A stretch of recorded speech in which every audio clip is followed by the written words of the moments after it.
दर्शन news. Nitish Kumar ji कोई भी public कार्यक्रम करेंगे तो उसमें इस तरह की अप्रिय घटना होनी ही होनी है। चर्चित जन सुराज पदयात्रा के 136वें दिन प्रशांत किशोर पहुंचे सिवान जिले के पचरुखी में। प्रशांत किशोर का अपराध पर बड़ा बयान, बोले शराबबंदी के कारण बिहार में बढ़ रहा अपराध, महागठबंधन बनने के बाद अपराधियों के हौसले बुलंद। जन सुराज पदयात्रा के 136वें दिन की शुरुआत सिवान के पूर्वी पट्टी उखई क्रिकेट मैदान में सर्वधर्म प्रार्थना से हुई। उसके बाद प्रशांत किशोर ने मीडिया से संवाद किया। मीडिया से संवाद के बाद प्रशांत किशोर सैकड़ों पदयात्रियों के साथ पूरब पट्टी से पदयात्रा के लिए निकले। आज जन सुराज पदयात्रा बिंदुसार, हमीद, ओरमा, मुकुंद, बरहन, मीरपुर, नाथ छाप, सरसर, सियाड़ी होते हुए सरसर के पचलखी हाई स्कूल मैदान में जन सुराज पदयात्रा शिविर में रात्रि विश्राम के लिए पहुंची।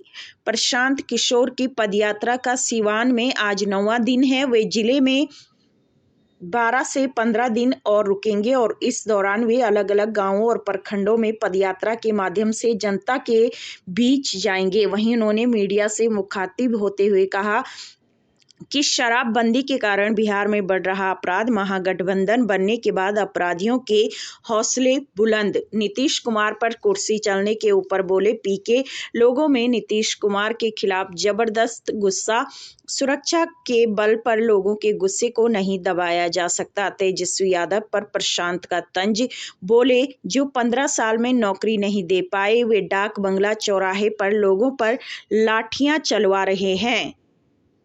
मैंने ये चुनौती भी दी है कि नीतीश कुमार को अगर लगता है कि उन्होंने काम किया है या इस सरकार के लोगों को, तो बिना सुरक्षा के किसी एक गांव में, किसी एक पंचायत में वो घूम कर दिखा दे। इतनी सुरक्षा के बाद जब लोगों में इतनी उदासीनता है, जो मैंने आपको कहा अपने ओपनिंग रिमार्क्स में, जब लोगों के मन में इतना गुस्सा है सरकार के प्रति, लोग इतना परेशान हैं, तो स्वाभाविक तौर पर आप आइएगा तो लोग हल्ला मचाएंगे। और सुरक्षा के बल पर अगर आप उनको दबाइएगा तो कोई कुर्सी चलाएगा, कोई डंडा फाड़ेगा, कोई रोड पर लेटेगा। और जो वही आप देख रहे हैं हर जिले में हो रहा है, कहीं कुर्सी चल रहा है, कहीं चप्पल चल रहा है, चलेगा ही।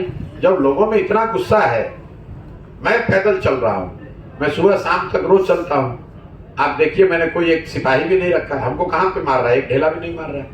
क्यों मारेगा? अगर आपके प्रति लोगों का गुस्सा रहेगा तो आप कितनी भी सुरक्षा लेकर चलिएगा तो लोगों का गुस्सा तो निकलेगा ही। सर लगातार आपने, मैं इतना होशियार नहीं हूं कि बिहार में आने से पहले रोड मैप बना दूं। आप बिहार, रोज मैं कह रहा हूं कि ये पदयात्रा इसलिए कर रहे हैं कि पहले बिहार को समझें, यहाँ के लोगों से मिलें, उनके अनुभवों को मिलाकर रोड मैप बनाया जाए। बिहार के वो नेता जो मंच पर खड़े होकर बड़ी बड़े दावा करते हैं, वो तो 50 साल से आप सुन ही रहे हो। किसी ने खड़ा होकर कह दिया कि मैं 10 लाख नौकरी दे दूंगा, वो आपको रोड मैप दिखता है। और जब उसके बाद वो आदमी सत्ता में आ गया तो आपको डाक बंगला पर लाठी मार रहा है, तो आपको लाठी नहीं पड़ेगी तो आपको क्या होगा? आप अगर बेवकूफ हैं तो आपको लाठी ही पड़नी चाहिए। जब कोई कह रहा है, जो आदमी 15 साल से सत्ता में बैठा हुआ है और 15 साल में उसने एक नौकरी नहीं दी, वो एक दिन खड़ा होकर कह रहा है कि हम 10 लाख नौकरी दे देंगे, तो आपको इतनी समझ होनी चाहिए ना कि पूछे कि भैया कैसे दे दोगे? अगर दे सकते तो 15 साल में काहे नहीं दिया? तो हम इस तरह का रोड मैप नहीं देते हैं। जो बात कहेंगे वो एज इट इज वैसे ही होगी, क्योंकि कहने से पहले सोच समझ जांच परख के बोलते हैं। सिर्फ बोलने के लिए कि मैं आऊंगा तो मेरे पास रोड मैप है, मैं बिहार को सुधार दूंगा, जब मैं बिहार में रहा ही नहीं हूं, मैं आपके प्रखंड में आया ही नहीं हूं, आपके गांव में आया ही नहीं हूं, आपका गांव देखा नहीं, जिला देखा नहीं, तो कैसे सुधार दूंगा?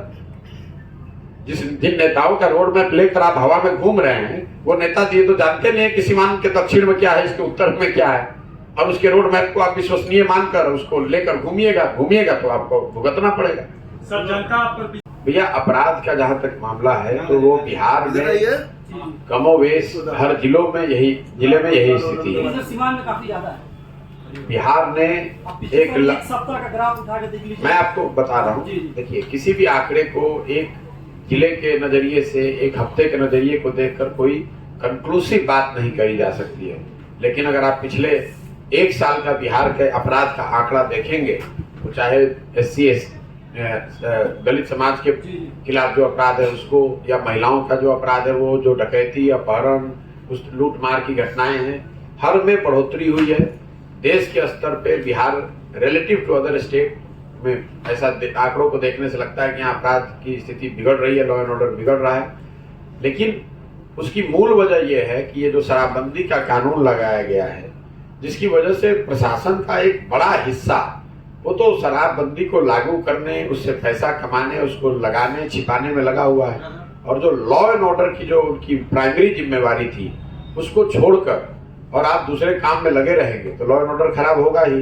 प्लस जो महागठबंधन बनने के बाद से लोगों के मन में एक डर था, वो भी ये जो आंकड़े आप बता रहे हैं पिछले हफ्ते के या पिछले महीनों के, वो कहीं ना कहीं वो चरितार्थ हो, तो वो दिख रहा है कि इस सरकार के आने के बाद, खासकर ये जब महागठबंधन की सरकार बनी है, तो लोगों का एक यादाश्त भी है कि पीछे काफी अपराध रहा है जब आरजेडी की सरकार थी। तो कुछ उस एलिमेंट का फिर इम्बोल्डेंड होना, उनको साहस होना, और उस तरह के जंगल राज के बारे में ये कहेंगे कि बिहार में अपराधियों का जंगल राज यहाँ रहा है, वो तो सर्वविदित है। जनता ने पीड़ित होकर उस सरकार को उखाड़ कर फेंका था। आज जो सरकार चल रही है ये, इसमें अपराधियों का जंगल राज नहीं है, मैं ऐसा नहीं कह सकता हूँ। लेकिन आज की जो सरकार है ये अधिकारियों का जंगल राज है जी। या आज जनता अपराधियों से ज्यादा अधिकारियों से परेशान है, ऐसा मुझे देखने से लग रहा है। आपके साथ